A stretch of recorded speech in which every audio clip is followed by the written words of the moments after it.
सुंदरवन के हाईवे वाले बरगद के नीचे आज बड़ी चहल पहल थी। रानो चिड़िया ने एक छोटा सा ढाबा खोला था, रानो के जादुई समोसे। वहां एक पुरानी लोहे की कड़ाही रखी थी, जिसे रानो ने कूड़े के ढेर से पाया था। पर कमाल की बात यह थी कि उस कड़ाही का तेल कभी खत्म ही नहीं होता था। रानो समोसे तल रही थी कि तभी मिट्ठू तोता वहां उतरा। रानो, बड़ी खुशबू आ रही है। पर ये बताओ, इन समोसों में ऐसा क्या है जो सब कह रहे हैं कि ये जादुई है? आओ मिट्ठू भाई, ये लीजिए गर्मा गर्म समोसा, और इसके साथ है ये मधुर चटनी। इसे खाकर देखो। मिट्ठू ने जैसे ही समोसा खाया, उसकी आंखों में एक चमक आ गई। उसने अपनी चोंच खोली और एक ऐसी तान छेड़ी कि पूरा जंगल मंत्रमुग्ध हो गया। वाह, मेरी आवाज तो कोयल जैसी सुरीली हो गई। रानो, ये तो वाकई जादू है। तभी टुनटुनी चिड़िया हांफते हुए आई। हाँ, रानो, मेरी उड़ने की शक्ति कम हो रही है। बहुत थकान है। घबराओ मत टुनटुनी, ये लो फर्राटा चटनी वाला समोसा। समोसा खाते ही टुनटुनी बिजली की गति से आसमान में उड़ने लगी। अरे, मैं तो चील से भी तेज उड़ रही हूँ। दूर एक पेड़ की टहनी पर बैठा कालू कौवा ये सब देख जल भून रहा था। उसने सोचा, ये रानो इतना नाम कमा रही है, मैं भी अपना ढाबा खोलूंगा। अगले दिन कालू ने सामने ही मिर्ची ढाबा खोल लिया। आओ आओ, रानो से भी चटपटे समोसे यहां मिलेंगे, मुफ्त में खाओ। भोला कबूतर वहां पहुंचा और एक समोसा खाया। खाते ही उसकी आंखें बाहर निकल आई, कान से धुआं निकलने लगा। ओई मां, मर गया। ये समोसा है या आग का गोला? पानी, पानी लाओ। कालू के समोसे इतने तीखे और खराब थे कि पक्षी बीमार होने लगे। उसका धंधा चौपट हो गया। हार मानकर कालू ने अपनी साथी कौवी से कहा, उस रानो के पास कोई गुप्त मंत्र है। रात को जब वो सोएगी, मैं उसकी जादुई चटनी की रेसिपी और वो कड़ाही चुरा लूंगा। आधी रात को कालू दबे पांव रानो के ढाबे पर पहुंचा। उसने देखा कि रानो थकी हारी जमीन पर सो रही है। उसके पास एक छोटी सी डायरी रखी थी, जिस पर लिखा था गुप्त सामग्री। कालू ने डायरी और जादुई कड़ाही उठाई और भाग निकला। अगली सुबह कालू ने ऐलान किया, आज मैं असली जादुई समोसे बनाऊंगा। उसने जादुई कड़ाही चूल्हे पर रखी, पर उसमें तेल ही नहीं था। उसने रानो की डायरी खोली। डायरी के पहले पन्ने पर लिखा था, जादुई सामग्री, 2 चम्मच ईमानदारी, ढेर सारा कठिन परिश्रम और ग्राहकों के लिए सच्चा प्यार। ये क्या बकवास है? मंत्र कहाँ है? जादू कहाँ है? उसने गुस्से में कड़ाही में पानी डाल दिया और उसमें जबरदस्ती समोसे तलने की कोशिश की। तभी कड़ाही से तेज धुआं निकलने लगा और वो जोर से फटी। तभी रानो वहां पहुंची। उसके साथ जंगल के सभी पक्षी थे। कालू भाई, आपने ये क्या किया? बिना कुछ जाने समझे मेरी कढ़ाई चुरा ली। पहले उसका सच तो जान लेते। कालू बिना कुछ सुने वहां से चला जाता है। रानो चिड़िया के ढाबे की खुशबू अब केवल सुंदरवन तक सीमित नहीं थी, बल्कि पड़ोसी जंगलों के पक्षी भी यहां खींचे चले आते थे। रानो अपनी पुरानी कड़ाही में समोसे तल रही थी, जो जादुई रूप से तेल से भरी रहती थी। तभी आसमान से एक बीमार गिद्ध नीचे उतरा।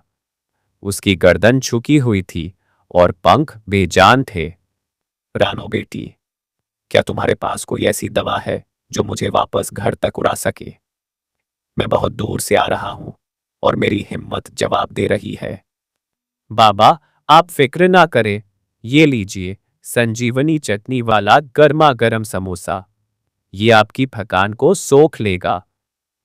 जैसे ही गिद्ध ने पहला निवाला लिया, उसके शरीर में एक नीली आभा चमकी। अद्भुत! ऐसा लग रहा है जैसे मुझ में 10 पक्षियों की जान आ गई हो। रानो, तुम्हारी मेहनत में तो अमृत है। सामने ही कालू कौवा और उसकी पत्नी गोरी कौवी अपने खाली ढाबे में बैठे मक्खियां मार रही थी। कालू के समोसे खाकर आधे पक्षियों का पेट खराब हो गया था और बाकी के गले जल गए थे। अरे ओ कालू, देखते नहीं, वो रानो तो सोने के अंडे दे रही है और तुम यहां बैठे कौवे हाँक रहे हो। कुछ करो, वरना हमें भूखा मरना पड़ेगा। देख रही है ना भाग्यवान, वो कड़ाही वो कड़ाही ही असली जड़ है। और वो चटनी की रेसिपी, आज रात जब चांद बादलों में छिपेगा, रानो का जादू मेरा होगा। तभी जंगल में घोषणा हुई कि पक्षियों के राजा उल्लू बाबा सुंदरवन से गुजर रहे हैं और वे रानो के ढाबे पर भोजन करेंगे। ये सुनकर कालू के दिमाग में एक शैतानी विचार आया। अगर मैं रानो की जादुई सामग्री चुरा लूं और उसकी जगह कड़वा नीम और जहरीली घास डाल दूं, तो राजा रानो को सजा देंगे और मेरा ढाबा नंबर 1 बन जाएगा। रात के अंधेरे में कालू ने रानो की गुप्त डायरी और कढ़ाई चुरा ली।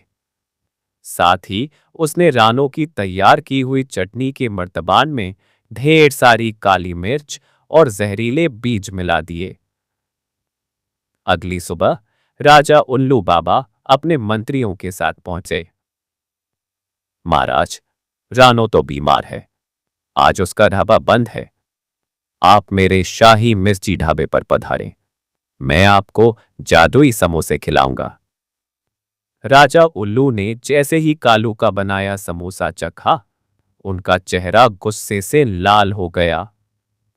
कालू, ये क्या धूर्तता है? ये भोजन नहीं, जहर है। सैनिकों, इसे बंदी बना लो। तभी रानो वहां पहुंची।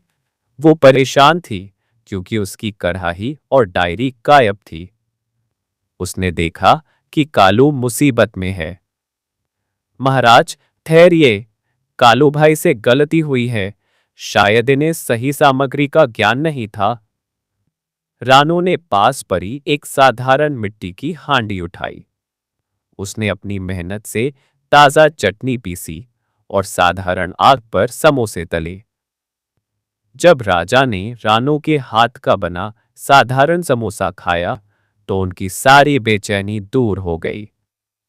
रानो, इस समोसे में वो कड़ाही वाला जादू तो नहीं दिख रहा, पर इसमें एक अजीब सी शांति है। ये क्या है? महाराज, जादू कढ़ाई में नहीं, नीयत में होता है। कालू भाई ने जो कढ़ाई चुराई, वो मेरे दादाजी की थी। वो जादुई इसलिए थी क्योंकि उसमें कभी किसी का बुरा सोचकर खाना नहीं बनाया गया। जब कालू ने उसे चोरी किया, तो उसका तेन सूख गया, क्योंकि चोरी के माल में बरकत नहीं होती। कालू थर थर कांपने लगा। उसने रानो की डायरी वापस कर दी। राजा ने डायरी खोली और जोर से पढ़ा। सफलता का गुप्त मंत्र, ईमानदारी के मसाले, मेहनत की आंच और सेवा का भाव। उल्लू राजा ने कालू को कड़ी चेतावनी दी और रानो को जंगल रत्न की उपाधि दी। रानो, मुझे समझ आ गया। मैं शॉर्टकट ढूंढ रहा था, पर स्वाद तो पसीने की कमाई में होता है। क्या तुम मुझे अपनी शरण में लोगी? जरूर कालू भाई, आज से तुम बर्तन नहीं धोओगे, बल्कि तुम ग्राहकों को पानी पिलाओगे और साफ सफाई देखोगे। पर याद रहे, यहां सिर्फ ईमानदारी बिकती है।